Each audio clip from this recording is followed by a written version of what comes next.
선거운동 때문에 한참 바쁘실 텐데 저희 세종데일리 초대석에 응해주셔서 감사드리겠습니다. 네, 저도 감사합니다. 첫 번째 질문인데요. 지난달 13일 예비후보에 등록을 하시고 이번에 또 3선 고지에 오르를 하고 계십니다. 외람된 질문이지만 국회의원이 되고자 하는 이유가 무엇입니까? 현재 3선에 도전을 하게 되는 이유는 제가 첫 번째로서는 초선도 아니기 때문에 대한민국 국정 운영의 방향의 틀을 바꿔야 되겠다. 그동안 이명박 정부가 추진해왔던 국정 운영의 철학과 틀을 가지고서는 도저히 대한민국이 더불어 함께 사는 사회를 만들 수가 없다. 여기에는 확실히 가진 겁니다. 가장 큰 것이 이제 신자유주의 문제거든요.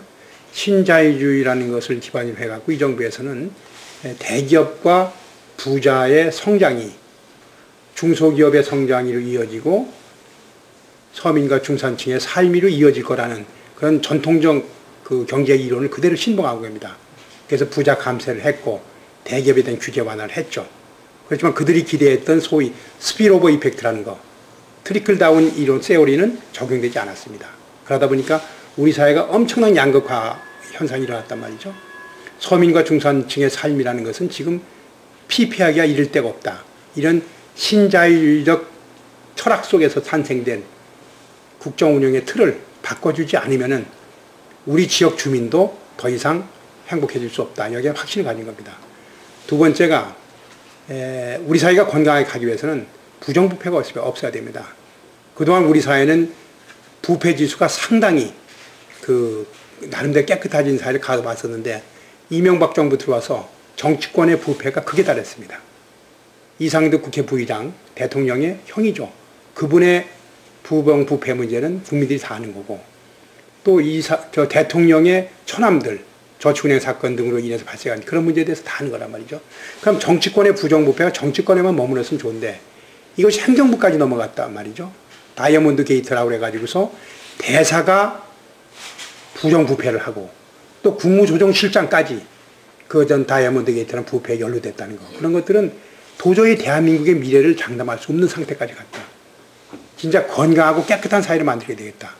이런 국정 운영의 방향을 우리는 다시 회복하지 않으면 대한민국 갈 길이 없다. 여기에 대한 확신을 가져서 3선 국회의원으로서 그런 역할을 하겠다.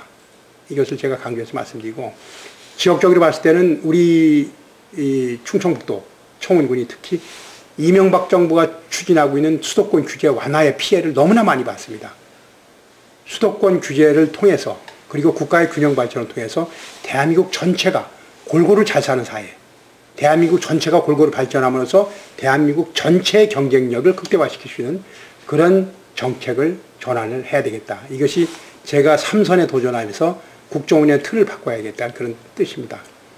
또 지역적으로 봤을 때는 그동안 우리 청운군은 충청북도 발전의 핵이었습니다.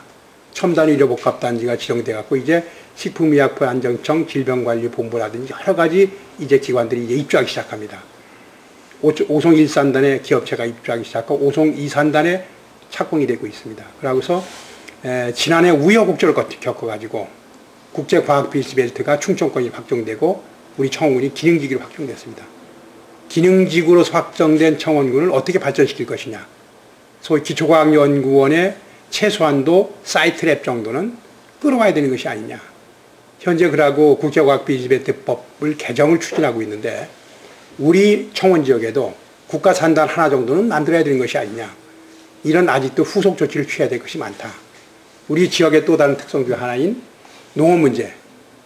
지금 이명박 정부에서는 농업을 갖다가 하나의 산업으로 보고 경쟁력을 키워라. 그렇지만 농업은 생명산업으로서 안보적 성격도 가지고 있는 거란 말이죠.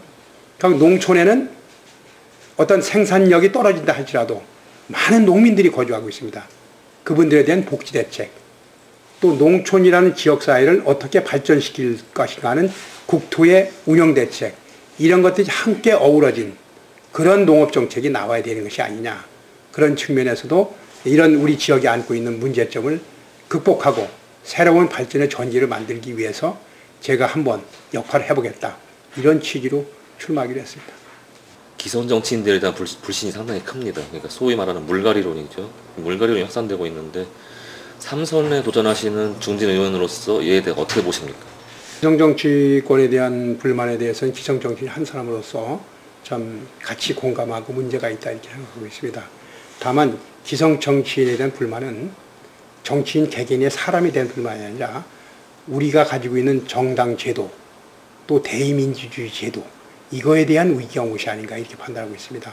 우리가 이제는 직접 민주주의를 할 수 있는 그런 상태까지 돼 있단 말이죠. 모든 국민이 교육을 받고 정보통신기술이 발달하기 시작하면서 모든 국민이 의사표현을 하고 모든 국민이 정보를 공유하는 시대가 됐는데 우리 정치권은 아직도 저 국민을 대변하는 국회의원들이 모든 것을 결정하면 국민이 따라올 것이다.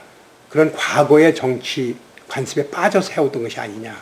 그래서 정당 제도가 개편되고 또 대의민주주의에 대한 국민의 직접적인 참여 기회를 열어가는 그런 제도적 개선이 먼저 선행돼야 되는 것이 아닌가 이렇게 보고 있습니다. 그래서 정치 제도, 정당 제도, 대의민주주의에 대한 직접 민주적 성격의 보완 이런 것들을 해나감으로 해서 우리 정치인들이 국민 개개인과 호흡하고 그들로부터 다시 존경을 받는 그런 시대를 만들어갈 수 있지 않나 이렇게 생각합니다. 두 가지 측면인데요. 일단은 선거는 좀 공정하게 했으면 좋겠다. 네거티브 하지 마라. 내가 남보다 무엇을 잘할 수 있다는 먼저 얘기하라. 그런 것을 했으면 좋겠다는 것을 새누리당이 얘기하고 싶고요. 그분들이 문제 제시했던 것이 두 가지가 있습니다. 소각장 문제하고 아마 충북대학과는 얘기했을 겁니다. 그렇다면 새누리당에서는 이명박 정부와 새누리당 정권이 추진하고 있는 대학 구조조정 정책이 잘못됐다는 것인지 잘못된 걸 내가 야당 국회의원이 못 막았다고 비난한 거거든요. 거기에 대해서 답을 해줬으면 좋겠다. 그런 얘기고 또 충북대학 같은 경우에 구조조정 대학에 대한 가장 큰 원인이 있습니다. 다른 대학에 비해서 등록금을 너무나 대폭적으로 인상했습니다. 등록금을 인상하면서 등록금의 내용 중에서 수업료를 인상한 것이 아니라 대학 내에서 자체적으로 쓸 수 있는 기성회비를 대폭 인상해가지고 그 기성회비를 학생의 교육 목적 이외에 부적절한 용도로 사용한 거. 그런 것들이 아마 충북대학이 구조조정 대학의 대상 대학에 들어간 가장 큰 원인입니다. 그렇다면은 새누리당 충북도당에서는 충북대학이 그렇게 한 것이 잘했다 소린가? 두 가지에 대해서 답변이 무엇인지 묻고 싶습니다. 2008년 총선 당시죠. 그때 그 오창산단 소각장 문제가 해결됐다는 입장을 말씀하셨습니다. 근데 지난해 폐기물 처리 업체가 이 설치를 재추진하면서 지금 논란이 되고 있는데 소각장 설치에 대한 의원님 본인의 생각 그리고 당시 상황은 어땠는지 좀 설명해 주십시오. 당시는 그 폐기물 처리조 촉진법에서 산업단지를 건설하면은 소각장과 폐기물 그 매립장을 의무적으로 설치하도록 되어 있었습니다. 그러다 보니까 그 폐기물 처리업자가 소각장을 설치하고자 하는데 막을 방법이 없었어요.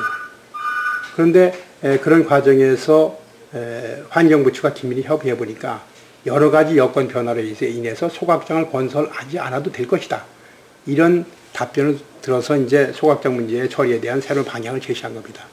그리고 국회의원이 된 다음에 2009년도 6월 달에 폐기물 처리조 촉진법의 시행령을 개정해서 모든 산업단지에 소각장과 매립장을 설치를 의무화해야 되는 규정을 없애버렸습니다. 그것을 없앰으로 인해서 오창산단에는 소각장과 매립장의 설치 의무가 없어졌습니다. 그리고 오창산단만 없어진 것이 아니라 오송산단에도 매립장, 소각장을 설치할 의미가 없었습니다. 그러니까 오송산단이 입주를 하는데도 소각장 없지 않습니까? 거기 매립장도 없지 않습니까? 그걸 계기로 하고 전국에 있는 산업단지에 매립장과 소각장의 설치 의미를 없애버렸습니다. 그것이 사실의 팩트고, 그럼 이번에 와서 제2지개발에서 왜 소각장을 추진하고 있느냐? 아마 주민의 동의가 필요한 100톤 이상의 대형 소각장은 처리를 못하고 72톤 이하의 소형 소각로를 추진하면서 그것을 갖다가 주민하고 어떤 협상의 수단으로 사용하고 있다 이렇게 보고 있습니다. 제2지개발 측에서 소각장의 필요성을 절실하게 느꼈다면 2009년도 법이 개정되기 이전에 추진했다면 추진할 수 있었습니다. 그리고 지금 이 선거철에 임박해서가 아니고 2009년도 시행령에서 의무화 제도가 폐지된 이후라도 소형 소각로 같은 것을 추진할 수 있었는데 여지껏 추진하지 않고 있다가 총선에 임박해가지고 정치 장점화하고자 하는 어떤 세력이 있는지 없는지 모르겠지만 그런 취지에서 이것이 갑자기 부각됐거든요. 그럼 그들이 요구하는 원하는 것이 무엇이냐? 소각장이냐? 저는 그렇지 않다고 봅니다.